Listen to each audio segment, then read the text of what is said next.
Assalamualaikum warahmatullahi wabarakatuh. Dan salam Malaysia Madani saya ucapkan kepada semua. Nama saya Nur Safia Akilah binti Muhammad Syafi'i. Saya merupakan pelajar di Sekolah Kebangsaan Jawi Sekolah Berprestasi Tinggi. Hari ini saya ingin mengulas buku yang saya baca sore ini, iaitu Muslimah Tetaplah Bertahan. Buku ini merupakan sebuah buku yang berbentuk puisi yang memberi motivasi kepada diri. Buku ini merupakan hasil karya daripada salah seorang penulis, iaitu Zahira Zamri, terbitan Zahira Kreatif dan Versa Production. Beliau merupakan seorang pengaruh di media sosial. Buku ini mempunyai 2 bab dan mengandungi 160 halaman bercetak. Buku ini merupakan sebuah buku yang ditulis khas untuk wanita yang kuat dalam perjuangan.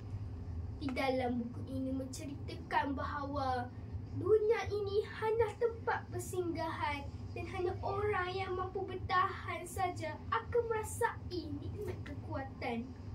Antara ayat-ayat yang memberi kesan di dalam buku ini ialah, sebesar mana kecewa kamu terhadap dunia, ketahuilah kamu hanya perlukan jalan kembali kepada Dia untuk mengubat luka di hatimu. Apa yang menjadikan buku ini istimewa? Bahasanya yang mudah dan berpuitis. Selain itu, ia juga sangat mudah difahami dan menarik. Buku ini sangat sesuai untuk remaja. Melalui buku ini juga, perasaan kagum dan bersemangat untuk menjadi seorang yang berjaya dan berfikir positif tersemat dalam sanubari saya.